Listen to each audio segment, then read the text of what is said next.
level.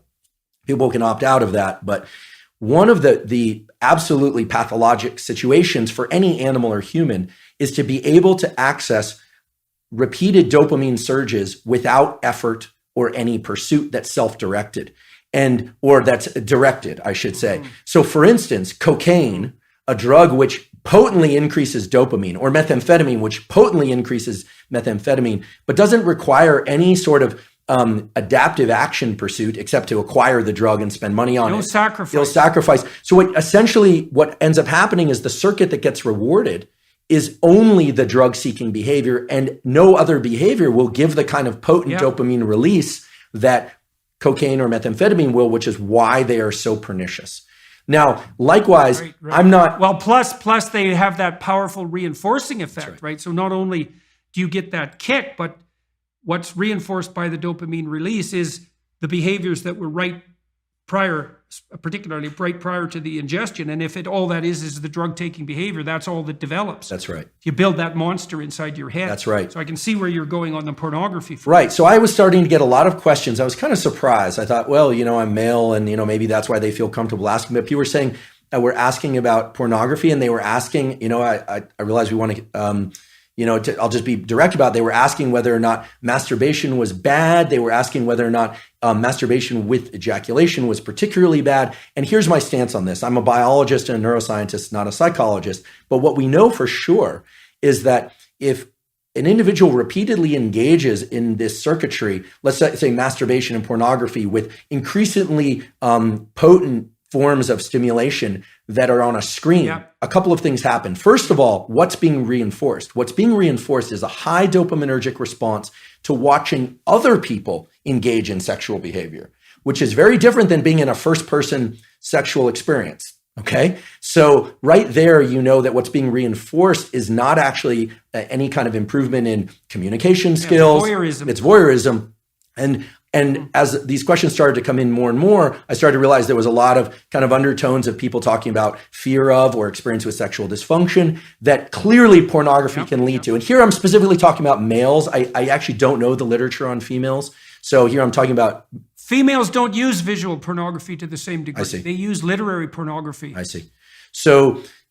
So, and then you start to think about, okay, what happens in the cascade or the arc of sexual arousal and orgasm? What happens is that initially there's it's parasympathetically dominant, meaning if somebody is too stressed, they actually can't engage in sexual behavior. The arousal response doesn't occur.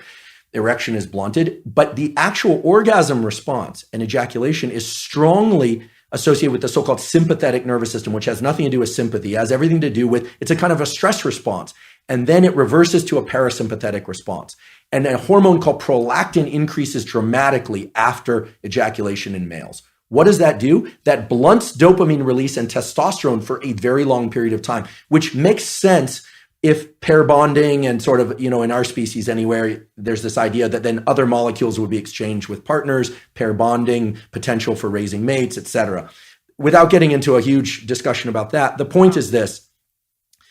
Masturbation and pornography are potently tapping into the dopamine system and can undermine the very processes of which I consider healthy processes of finding a mate, dating, communication, eventually, if it's appropriate, sexual interaction, etc. Like it's undermining pair bonding. And pair bonding. So here's a question. If you're seeking sexual release through pornography and you go through the whole cycle and you get a prolactin release, do you bond with yourself? So this is very interesting. The biology explains it as what's left there is a kind of an open loop, a kind of an emptiness, right? Because bonding with the self is a complicated notion. I mean, there's a healthy version of that, of course, loving oneself and self-referencing. And again, this is more far more your domain than mine in terms of what a healthy self-relation is. But in the absence of a real partner there, of an absence of real sexual partner, there's an open loop of neurochemicals, including oxytocin and prolactin. The dopamine, remember, dopamine goes up during pursuit, anticipation, then peaks and then crashes below baseline after orgasm and ejaculation. So this kind of low that people fear is putting them into an amotivated state. We can think of this, if I were to kind of expand on it, would be, it's this kind of neurochemical, psychological equivalent of making your home environment filthy for a while. not actually putting you into this positive amplification of dopamine. So it depletes the dopamine system. And it's likewise in drugs of abuse and addiction, it eventually depletes the dopamine system. Initially, there's a huge dopamine surge with drugs of abuse like methamphetamine and cocaine. But over time, people are using more and more to achieve what is not such a great high. You even see this a little bit with kind of consumption of energy drinks. Like people are taking more and more chemicals within their energy drinks, and they're thinking about loud, fast music, energy drinks. It's kind of stacking of dopaminergic tools. Now, that's not as pathologic. In fact, there are some energy drinks I'll occasionally drink, and I enjoy them. I don't think we need to be entirely afraid of pursuing or engaging in things that release dopamine. Obviously, healthy sexual behavior, food that we love, social engagement, all of these things can be dopaminergic. It's the big peaks in dopamine that are not associated with any prior effort or organization of self that are particularly dangerous for the human being. Yeah, well, you could see that's a cardinal danger of affluence. Then that's right. This is why the children of right? That's right. You cannot get rats addicted to cocaine if they live in their natural environments. Is that right? You can only get rats addicted to cocaine if they're isolated rats in a cage. Yeah, they won't bar press for cocaine in a natural environment, and it's because they have alternative sources of dopaminergic gratification. Very interesting. So, it's very interesting. Yeah, the children of very wealthy people who are overindulged, I've seen that many times, many times, and it is a very sad sight. Well, they're not optimally deprived, eh? And that issue of optimal deprivation, that's a killer issue for an affluent society. We're going to have to stop because it's been more than an hour and a half, and I don't want to stop because there were a bunch of things I wanted to talk to you about. And I should let everybody know who's listening.